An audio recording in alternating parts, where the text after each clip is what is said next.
Mesdames et messieurs, bonjour et bienvenue sur Médien TV. Libéralisation du marché des paiements électroniques au Maroc, c'est le sujet du Focus Eco aujourd'hui.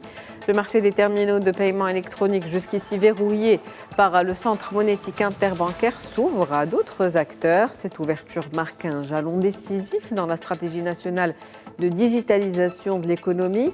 Elle devrait désormais permettre l'émergence de solutions plus diversifiées et adaptées aux besoins spécifiques des petits commerçants et renforcer la bancarisation ainsi que favoriser l'assainissement des circuits économiques. L'enjeu est de taille. Un paiement électronique généralisé pourrait à terme élargir l'assiette fiscale et alléger la pression sur les finances publiques. Et avec nous pour en parler aujourd'hui, Monsieur Mohamed Amin Mahfoudi, vous êtes expert en transformation digitale, docteur en sciences de l'information et de communication à l'Université de Nice. C'est un plaisir de vous avoir avec nous dans ce Focus Eco. Bonjour.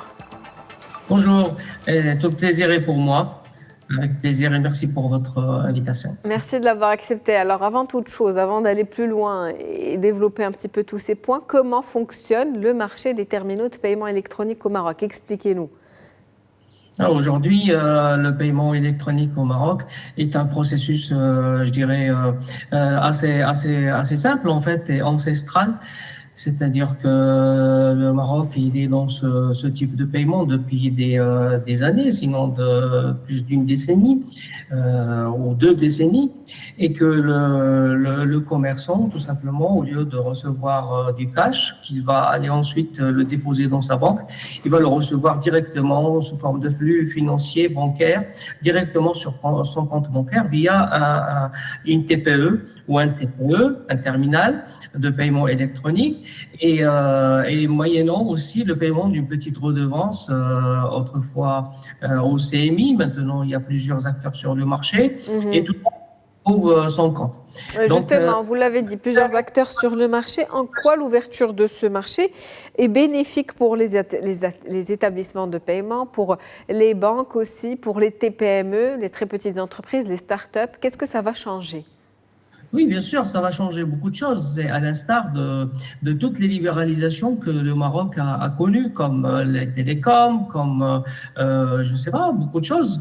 Une fois libéré, ça donne lieu à de la compétition, à de la modernisation, mais aussi à de la baisse de tarifs. Et pour le paiement électronique, il n'y avait que le CMI qui était le monopolisateur de ce genre de processus, de métier. Aujourd'hui, Banque El Maghreb a revu beaucoup de textes et elle a ouvert progressivement le marché vers des nouveaux opérateurs moyennant des agréments. Donc, il faut dire aussi que Banque El Maghreb joue un rôle central dans cette question-là. Et donc, ceci, tout au profit du consommateur final qui va retrouver sur le marché des TPE intelligents, très bon marché, qui ne coûtent pas très cher, mais qui sont aussi adaptés à beaucoup de choses, des TPE Wi-Fi, des TPE Bluetooth, des TPE qui acceptent des paiements. Si vous vous rappelez un peu, il y avait des commerçants, enfin des grandes surfaces qui refusaient d'être payés à moins de 100 dirhams via un TPE. Aujourd'hui, les commerçants, les petits commerçants, comme vous le savez, des rues et des quartiers, manipulent des transactions financières de petit calibre et avec volume de consommateurs qui ne sont pas tous des adultes. Vous avez des enfants, vous avez des personnes qui peuvent acheter à des prix, je dirais, de petites bourses. Et donc, c'est la nouvelle génération de TPE, elle favorise tout ça. Donc, c'est pour le bienfait de tout le monde, en quelque sorte. Une libéralisation qui va aussi renforcer la bancarisation au Maroc? C'est normal parce qu'on ne peut pas utiliser sa carte bancaire si on n'est pas bancarisé.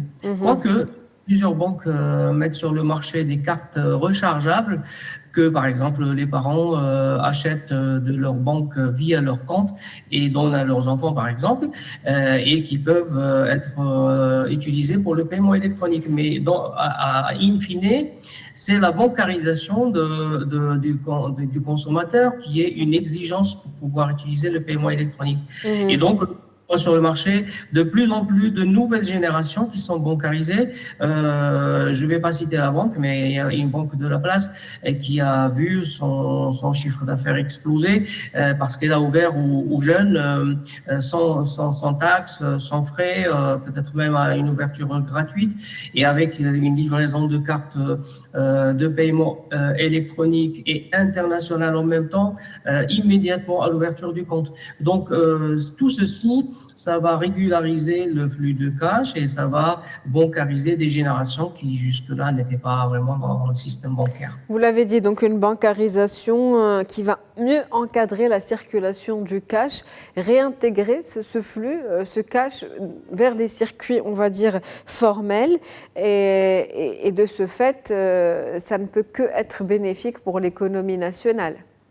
Oui, c'est bénéfique pour les deux parties, pour ne pas rester uniquement sur la partie fiscale qui ne plaît pas vraiment à tout le monde, entre guillemets, même si c'est une exigence étatique tout à fait saine, que du cash soit normalisé et formalisé et que l'informel soit réduit au maximum. Mais c'est aussi bénéfique dans l'autre sens, ça veut dire que les petits commerçants, et aussi les petits consommateurs qui vont être bancarisés vont se retrouver dans un système bancaire traçabilisé et ils peuvent donc être comme tout le monde, souscrire à des crédits logement, avoir une historisation de leur flux financier et avoir une identité fiscale ou financière ou bancaire à même de les remettre sur le bon statut social. C'est-à-dire que avant, vous avez un artisan qui peut travailler toute sa vie sans qu'il n'y ait aucune traçabilité de ses transactions et de son commerce. Donc, il ne peut pas justifier ses bilans, il ne peut pas justifier ses réalisations, mais il ne pouvait pas non plus soumettre de demandes pour des produits bancaires, en l'occurrence accéder au logement, etc., etc.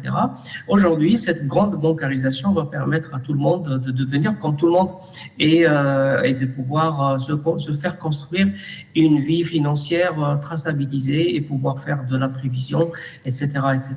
Un moyen aussi de lutter contre l'économie informelle qui prend un petit peu trop de place aujourd'hui, selon les derniers chiffres.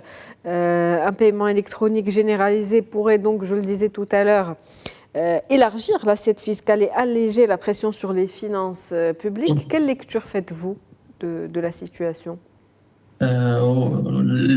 L'économie informelle, c'est un fléau dont souffrent pratiquement tous les pays et c'est la bancarisation. C'est par le biais de la bancarisation que les États arrivent à mettre de l'ordre dans l'économie informelle. Ce n'est pas par du bâton, mais plutôt par de la carotte, comme on dit. Et donc, la bancarisation progressive de ces secteurs, moyennant des réglementations fiscales progressives et adaptées, peuvent créer une dynamique inclusive qui va faire intégrer ce monde informel qui est dans des domaines très développés, comme dans le domaine technologique, par exemple, et le domaine de l'immobilier. Mais l'immobilier, à la rigueur, aujourd'hui au Maroc, c'est un secteur qui est de plus en plus maîtrisé et régularisé, etc. Mais dans le domaine technologique et des médias, etc., c'est un domaine qui nécessite encore beaucoup de bancarisation et beaucoup de régulation et d'incitation aussi. Et du coup, vous avez parlé de réglementation. J'aimerais rebondir là-dessus avant que vous alliez plus loin dans vos propos. Qu'est-ce qu'on peut dire de la législation, justement, maintenant que ce marché est plus ou moins ouvert, ce marché qui était autrefois monopolisé par le CMI? Qu'est-ce que ça change au niveau de la réglementation, au niveau du cadre législatif? Quelles avancées? Où en est-on? Aujourd'hui, si je me rappelle bien, dans le passé, pour intégrer sa ligne ou son interface de paiement électronique en ligne dans son site web, par exemple, pour ouvrir son catalogue de produits et d'articles aux consommateurs qui veulent payer en ligne et se faire livrer. Avant, il fallait passer par le CMI, il fallait toute une série de manœuvres et des modèles de contrats assez complexes, mais aussi les coûts d'avoir un contrat CMI étaient aussi des coûts élevés en comparaison avec d'autres pays, et surtout pour les petites et les très petites entreprises, et encore plus pour les petits commerçants. Maintenant, cette libéralisation par des textes, alors quand on dit par les textes, ça veut dire que Banque El Maghrib va changer les textes initiaux en disant que le paiement électronique est ouvert à des acteurs de type, et donc il sort les cahiers de charges, et pour des TPE, des machines de paiement électronique de type, il sort un autre cahier de charges, et là c'est ouvert. Et c'est pour ça que sur le marché, vous trouvez parfois des TPE très différentes, alors qu'avant, on n'en retrouvait qu'un seul modèle et qui était parfois défectueux. Aujourd'hui, vous avez des modèles assez technologiquement bien faits, très bien connectés. Et bon. Maintenant, la généralisation, c'est ça aussi qui peut pousser ce secteur en avant, généraliser à beaucoup de services, même étatiques, qui n'utilisent pas encore le paiement électronique ou qui se refusent d'être payés via ces procédés, comme des amendes, par exemple, comme des amendes en pleine route chez les policiers de circulation, par exemple, etc., etc.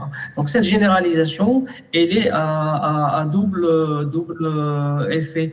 Elle doit se faire par l'État lui-même, pour donner l'exemple, et après inciter les commerçants et tous les autres acteurs dans le commerce d'utiliser ce type de paiement. Et puis dans ce contexte, le Centre monétique interbancaire doit se réinventer et se repositionner face à cette nouvelle concurrence.